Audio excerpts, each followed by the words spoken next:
Now, brilliant reboots can entirely rejuvenate interest in a flagging franchise, and while they are hard to pull off in terms of satisfying old school fans and also winning over new ones, when they work, they bloody work. But here's the thing, we know about a lot of these big reboots that are coming over the horizon, but what about the ones you didn't know about? Well, that's what we're here to talk about today, as I'm Jules, this is WhatCulture.com, and these are 10 video game reboots you didn't know were happening. Golden Axe. Now, Golden Axe is a classic side-scrolling fantasy-themed beat-em-up series, yet despite the popularity of the original 1989 game, its follow-ups, That's kind of how they felt. Golden Axe 2 was criticised for being too similar to the original. Golden Axe 3 wasn't even released outside Japan, and a number of very naff spin-offs have only further diluted the perception of this brand. Now, the last entry was 2008's largely pan-3D outing Golden Axe Beast Rider, and while few were expecting Golden Axe to ever be revived, at the 2023 Game Awards, Sega announced that there was a reboot in the works. The few brief seconds of gameplay shown so far have confirmed it to be a 3D reimagining that will feature redesigned versions of the original heroes Axe Battler, Tyrus Flare, and Gilius Thunderhead. I missed my opportunity in life to be called that, Julian Gilius Thunderhead. Damn it, parents, you just weren't trying. Precious little else has been unveiled about the game to date, though it would be shocking if the new Golden Axe didn't at least have online multiplayer functionality, and also the ability to punch people in the face with your axe hilt over and over again. Turok. The legendary dinosaur-themed FPS franchise Turok has actually already been rebooted, with 2008's middling reimagining from Propaganda Games. And though it sold well, the closure of Propaganda in 2011 caused an in-development sequel to be cancelled, and we've seen nothing from the series ever since. But now, Turok is finally back with a second reboot, Turok Origins. Announced at the 2024 Game Awards, this new take on Turok comes by the way of Saber Interactive. You know, the people behind one of my favourite games ever, Warhammer 40,000 Space Marine 2, which will signal a few firsts for the series. For one, Origins marks a shift to third-person gameplay and will introduce a 3-player co-op campaign said to be in the vein of Saber's Space Marine 2. Saber has, however, promised fans that they'll be treating the IP respectfully, even with the upfront changes. And while there's sure to be some undeniable skepticism from some, considering Turok hasn't been doing anything for the past 20 years or so, a reinvention could actually be exactly what it needs. Now, given the brilliance of Space Marine 2, Saber at least clearly has the chops to do this series some justice. Imagine their horde mechanics that they've got there, but with all the dinosaurs. Yes. Yes. Screamer. Now, Screamer is a PC racing game originally released in 1995, which, while often unfairly dismissed as a Me Too Ridge Racer clone, is actually a damn fine racer in its own right. 3 sequels were released between 1996 and the year 2000 before the series, well, just evaporated into the ether, living on largely as a cult curio. But at last year's Game Awards, a reboot was announced to be in development by Milestone, the team behind a bevy of popular racing franchises such as MotoGP, Hot Wheels Unleashed, and Monster Jam Showdown. This reimagining offers up a futuristic sci-fi-infused spin on the original game, with an anime-inspired art style and animated cutscenes developed by Polygon Pictures, who are one of Japan's most feted animation studios. Oh, and by the way, the ubiquitous Troy Baker will be lending his voice to the campaign because, of course he is. Name me a game he hasn't been in. While the recent gameplay reveal did look a bit, rough, let's be honest, a 2026 release date hopefully means that Milestone has plenty of time to put this game into fighting shape. Banjo-Kazooie. Now, Banjo-Kazooie fans have been not so patiently waiting for a new entry into the beloved platformer franchise since 2008's Banjo-Kazooie Nuts and Bolts, and if the scuttlebutt can be believed, that agonising wait may soon be over. Though Banjo developer Rare has publicly stated their preference to develop new IPs rather than dust off old franchise for another go-around, back in July, VGC's reliable Andy Robertson revealed that Xbox Game Studios has taken pictures on a new Banjo game from a number of studios. Now, according to Robinson, the likes of Toys for Bob, who made Crash Bandicoot 4 It's About Time, and Moon Studios' Ori and the Will of the Wisps have pitched Xbox on a Banjo reboot, with both developers apparently being very keen to produce a new entry. Now, it of course remains to be seen if the proposed Banjo reboot will actually come to fruition, but the fact that Xbox is actually taking pictures for the game at all is definitely encouraging. Here's hoping. or as they say in the game, what would mine actually be if I was in the game? Egg, egg, egg, egg, egg, egg, egg, egg, egg, egg, egg, egg, egg. I've just freaked the cat out a bit. He's just like, what are you doing? Jet Set Radio. Understand, understand, understand the power of love. Oh God, that game. Jet Set Radio Future, absolute banger. I know I've got a script that I'm meant to be reading here, but I'm hopefully just getting a bit of hype for the people who really like this game. Because yes, it is apparently coming back. A visually stunning, cel-shaded skating game with a killer soundtrack to boot, Jet Set Radio was followed up by an Xbox exclusive sequel in 2003, Jet Set Radio Future, which flopped despite strong reviews, effectively putting the franchise on ice for about 2 decades. But at the 2023 Game Awards, Sega announced that a Jet Set Radio reboot was in the works and showed off a few slivers of frankly gorgeous looking gameplay. Now, we've heard little official about the game ever since that reveal, though rumours indicate that it may be a free-to-play live service title.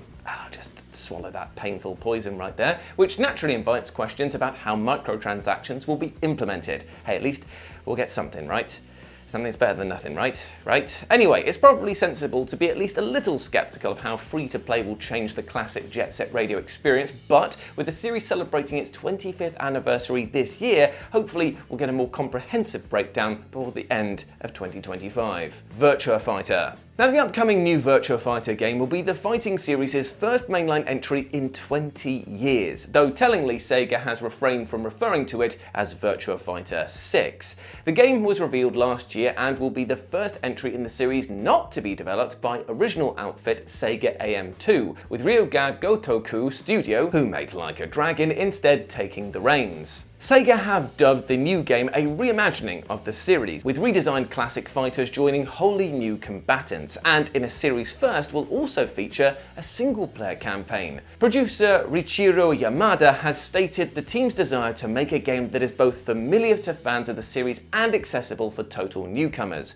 which is pretty much the aim of every single reboot ever then. With the resurgence in the popularity of the Street Fighter and Tekken franchises in recent years, Sega clearly hopes that Virtua Fighter can grab a piece of the pie for itself, and then take that pie and punch it into the face of someone else. While there's no firm release date set, the combat system was said to be about 70% complete as of August, so a 2026 BAU is probably on the cards. Halo. So, Microsoft has more or less confirmed that a 7th mainline Halo game is currently held up 8, you know I meant to do that, currently in development for Unreal Engine 5, and considering the wildly divisive response to Halo Infinite, they'll absolutely positively need to knock this one out of the park in order to win back some fans.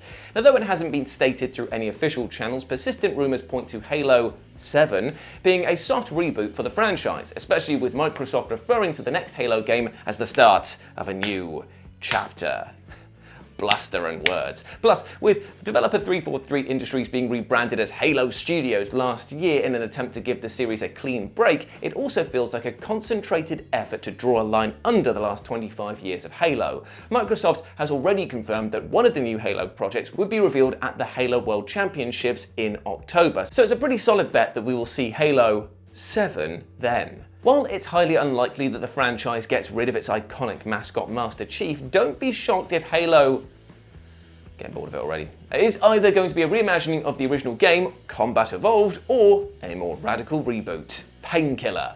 Remember Painkiller? This first-person shooter from future Bulletstorm devs People Can Fly revolved around a dead man blasting his way through Lucifer's forces in purgatory in order to gain entry to heaven. Murder, that's how you get into heaven. Both the single-player campaign and multiplayer were well received back in 2004, even if Painkiller flew somewhat under the radar compared to the marquee FPS titles of the era. But this past March, it was announced that Anshar Studios, primarily known as a support studio on games like Baldur's Gate 3 and Silent Hill 2, was working on a franchise reboot. The reveal trailer certainly convinces that the new Painkiller will retain the face-melting mile-a-minute action and gorgeous art direction of its predecessor, but there are a few notable gameplay shakeups. For one, the reboot includes a co-op campaign with support for up to 3 players, and players will now be able to choose between 4 characters, each of whom have their own distinctive perks and buffs. It'll certainly be interesting to see if a shooter as niche as Painkiller can land with the gamers of today, but we don't have to wait long to find out because it launches on October the 9th. Streets of Rage. The side-scrolling beat-em-up franchise Streets of Rage was enormously popular throughout the early 1990s, after which the IP kinda went dormant for more than 25 years. Streets of Rage 4 was finally released to the public in 2020 and was well received both critically and commercially, making it clear to Sega that there was still life in that old dog yet. But rather than simply press on with Streets of Rage 5, at the 2023 Game Awards they instead announced a 3D reinvention of the series, later revealed to be titled Streets of Rage Revolution. The reveal, jam-packed into a sizzle reel with the aforementioned reboots of Golden Axe and Jet Set Radio, was so unceremonious that nobody actually could be blamed for entirely missing it. And almost 2 years on from its reveal, we still don't know, well, anything about this game. The shift to 3D is certainly a bold move, especially as Streets of Rage 4 was so well received in 2D, and so it does remain to be seen if this dice roll will actually pay off. Kingdom Hearts. Now, to be clear, Square Enix's next entry into the beloved Disney-themed RPG franchise isn't a full-on hard reboot, but director Tetsuya Nomura has confirmed that Kingdom Hearts 4 will mark a reset for the franchise's story. Thank God. Now, appreciating how infamously convoluted Kingdom Hearts' narrative and overall lore has become, Nomura decided to develop the new game as an entry point for new fans, to the extent that he's even recruited writers who've never worked on a Kingdom Hearts game before. Nomura added that the intent was always for Kingdom Hearts 3 to serve as an ending to the OG trilogy, and 4 will press the reset button to onboard a whole new generation of fans, albeit while retaining the same main characters and general tone. Not entirely sure how you're going to do that, if you're just going to go, he's the same, they're the same, she's the same. But you don't need to know any of their backstories in order to understand what's going on here. Considering that, including all of the spin-offs, there are now over a dozen Kingdom Hearts games, and keeping track of everything is basically a second bloody job, a soft reboot is hardly the worst idea in the world. But here's the question, will it succeed? Well, only time will tell, my friends. And there we go, my friends, those were 10 video game reboots you didn't know were happening. I hope you enjoyed that, and let me know what you thought about it down in the comment section below. And if you want to chat to me in the meantime, you can do so by going over here where I'm at RetroJ, but the O is a 0 on both Blue Sky and Instagram. Would love to see you, my friends. And before you go off, I hope that you are doing well. I hope you're treating yourself well with that love and respect that you bloody well deserve. And why is that? Because you are a big ledge and you deserve the best, so treat yourself well, my friend. You deserve it. Stop being so hard on yourself, all right? And get out there and smash it today. I believe in you. As always, I've been Jules. You have been awesome. Never forget that. I'll speak to you soon. Bye.